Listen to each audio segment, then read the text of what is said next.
بسم اللہ الرحمن الرحیم۔ السلام علیکم ورحمۃ اللہ وبرکاتہ۔ میں محمد اسامہ سرسری الفاظ قرآن کی لغوی، صرفی اور نحوی تحقیق کا سلسلہ جاری ہے۔ اعوذ باللہ من الشیطان الرجیم، بسم اللہ الرحمن الرحیم۔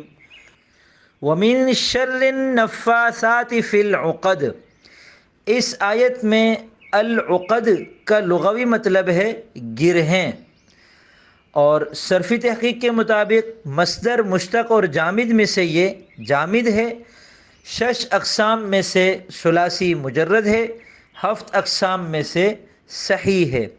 نحوی تحقیق کے مطابق اسم، فعل اور حرف میں سے یہ اسم ہے، معرفہ اور نکرہ میں سے معرفہ ہے، معرف باللام ہے، یعنی اس کے شروع میں الف لام داخل ہے۔ مذکر اور مؤنث میں سے یہ مؤنث ہے، کیونکہ یہ عقدتن کی جمع ہے، واحد اگر مؤنث ہو تو اس کی جمع بھی مؤنث ہوتی ہے۔ واحد تثنیہ اور جمع میں سے یہ جمع ہے۔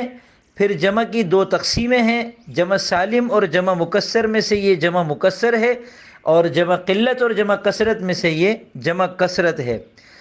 متمکن اور غیر متمکن میں سے یہ اسم متمکن ہے، اور اس کی 16 اقسام میں سے تیسری قسم جمع مکسر منصرف ہے۔ اسماء معمولہ، مرفوعات، منصوبات اور مجرورات میں سے یہ مجرور بحرف جر ہے، کیونکہ اس کے شروع میں فی حرف جر ہے جو اسم پر داخل ہو کر اس کو جر دیتا ہے۔ تو یہ تھی اس لفظ کی لغوی، صرفی اور نحوی تحقیق۔